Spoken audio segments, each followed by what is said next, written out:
Presiden Amerika Serikat Donald Trump terus memperketat kebijakan tarif impor Cina.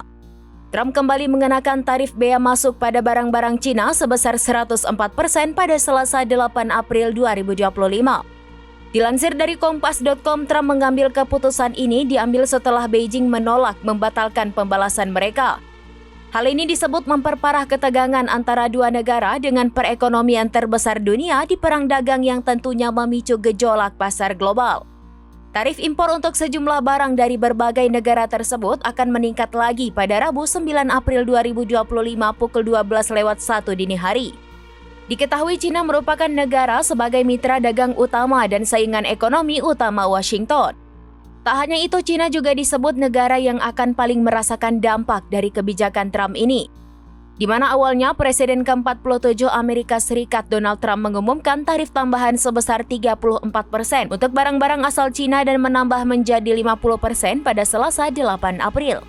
Namun setelah Beijing merespons dengan penetapan tarif 34% untuk produk Amerika, kemudian Trump kembali membalas mengenai tarif tambahan 50% untuk Cina yang disahkan pada Selasa 8 April 2025.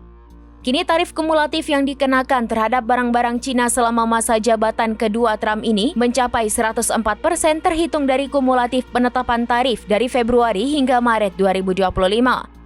Meski demikian, Cina menyatakan tekadnya bertahan dalam perang dagang ini sampai akhir meskipun indeks pasar utama Amerika Serikat kembali jatuh pada Selasa 8 April. Di sisi lain, Trump tetap percaya bahwa kebijakan tarifnya akan menghidupkan kembali sektor manufaktur Amerika dengan mendorong beberapa perusahaan kembali beroperasi di dalam negeri.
Download Tribun X sekarang, menghadirkan lokal menjadi Indonesia.